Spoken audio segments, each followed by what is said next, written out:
Fala pessoal, tudo bem? Nesse exercício, a gente tem um semicírculo de centro O, ele dá a medida de dois ângulos da figura, que é o ângulo BAF lá do lado esquerdo, o ângulo DEG do lado direito, e a gente percebe que tem alguns outros ângulos na figura, cuja medida a gente não sabe qual é, mas que a gente sabe que tem pares de ângulos congruentes ali. E ele pergunta qual que é o ângulo X. Agora, vamos pensar no que está acontecendo aqui antes de a gente partir para resolver. Né? Eu parto do segmento A, eu crio um ângulo de 70 graus que vai até o ponto B da circunferência. Do ponto B, eu desenho um segmento que vai até o diâmetro, né, chega com um certo ângulo e sai com o mesmo ângulo. A mesma coisa vai acontecer do C para frente. Eu desenho um segmento que parte do ponto C, bate no diâmetro e volta com o mesmo ângulo. Né, e aí termina com o ângulo de 65. Repara aqui, né? O que a gente viu acontecer aí no meio, o segmento que sai do vértice B, ele bate no diâmetro e sai com o mesmo ângulo, e o segmento que sai do vértice C bate no diâmetro e sai com o mesmo ângulo, é um comportamento que lembra muito um comportamento de uma reflexão no espelho, concorda? A gente chegou a discutir isso em alguns exercícios. Quando você tem um feixe de luz, ou qualquer coisa que é refletido pelo espelho, o ângulo com que ele entra é o mesmo ângulo com que ele sai. A propriedade fundamental do espelho é que o ângulo de incidência é igual ao ângulo de reflexão. Então, naturalmente, esse ângulo daqui vai ser idêntico ao de fora. Então, de fato, o que está acontecendo no ponto F e o que está acontecendo no ponto G lembra muito a ideia de uma reflexão por um espelho, né? E seguindo o tema que a gente vem tentando abordar nos últimos exercícios das outras listas, eu incluí também um exercício em que não só você já tem na sua figura tudo que você precisa para resolver, mas é um exercício que envolve você fazer aparecer, né, na sua figura, né, no seu desenho, as coisas necessárias para você aplicar o seu conhecimento daquele tema. Então, se o comportamento do que acontece ao redor do ponto F e se o comportamento do que acontece ao redor do ponto G lembra muito uma reflexão, por que a gente não cria essa reflexão? Vamos tentar fazer isso? Então, em vez de eu trabalhar com um semicírculo, que parece uma figura incompleta, eu quero trabalhar com um círculo inteiro. Deixa eu ver se eu consigo acertar o tamanho aqui desse círculo, né? Ó, acho que ficou bonito, ficou bonito. Então, eu vou desenhar o círculo todo, certo? E eu vou encontrar, aqui para baixo, os pontos que são os simétricos de cada um dos pontos que são importantes para o exercício. Então, vou encontrar aqui embaixo os pontos B', os pontos C' e os pontos D'. E o ponto D', né? É o último que sobrou. Quando eu ligo A no B', o B' no F, o F no C', o C' no G, o G no D' e o D' no E, eu crio a segunda metade da figura, que seria a metade refletida.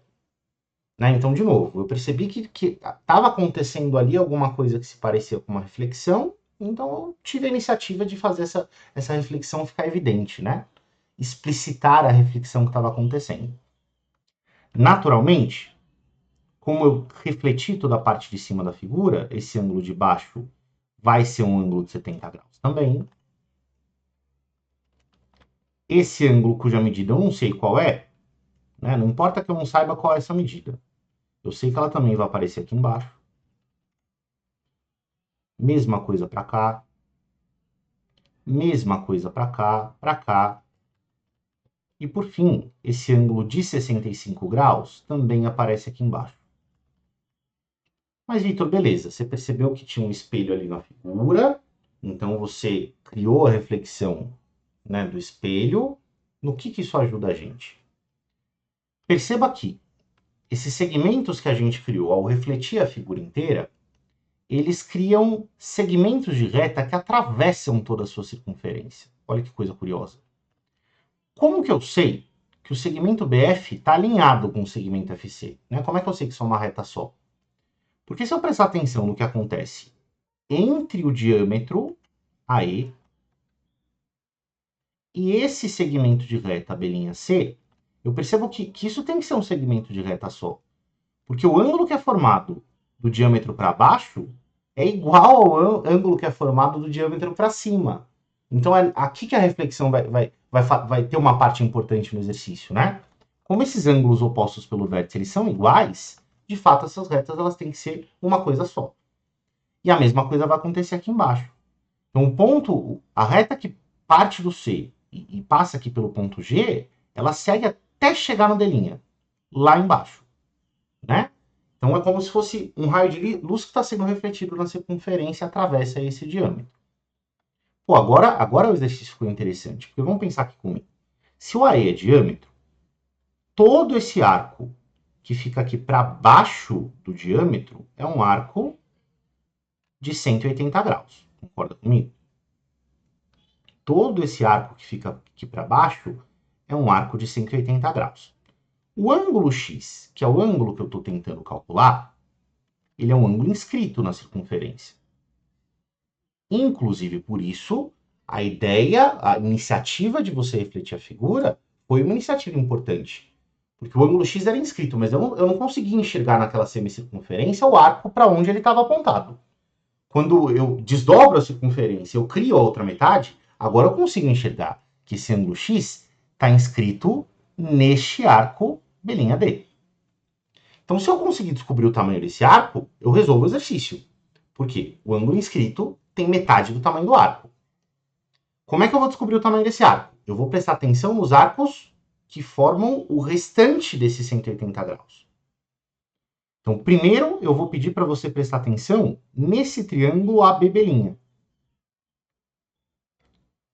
Meus lindos, esse triângulo é isósceles, não é? A reflexão criou segmentos congruentes aqui.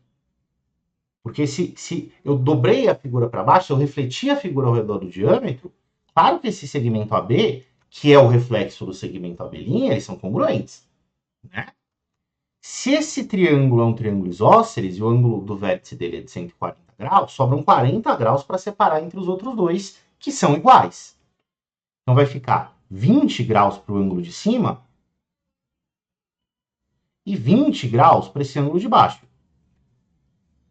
Esse ângulo de 20 graus aqui de cima está inscrito no arco AB, não é? Esse ângulo de 20 graus, ó, ele enxerga o arco AB. Então, esse arco tem medida 40.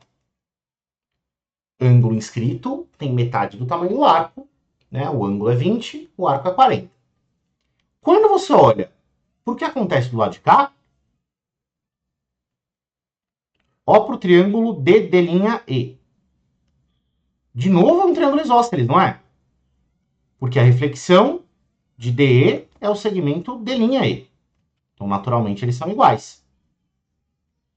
Se o ângulo do vértice é de 130, sobra 50 para você dividir entre os outros dois, que são iguais.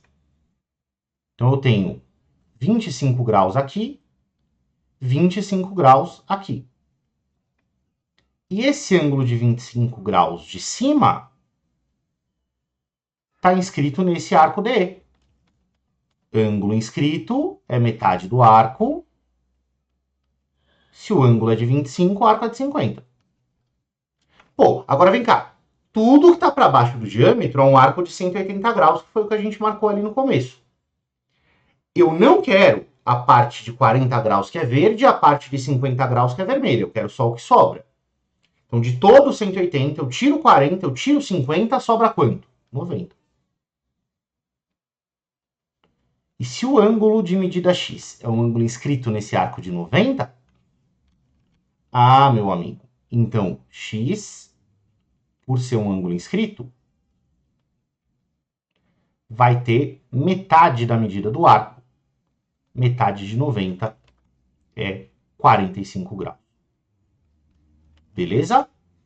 Então, uma questão bem interessante e que, de novo, pega esse tema de você perceber as coisas do exercício que lembram simetria, que lembram transformações, e você fazer esse passo que depende da sua iniciativa de colocar na figura as coisas que estão faltando. Tem dicas que apontam para aquilo, né? Mas falta esse passo final de você fazer a construção. Tá bom? Espero que você tenha entendido. Até mais.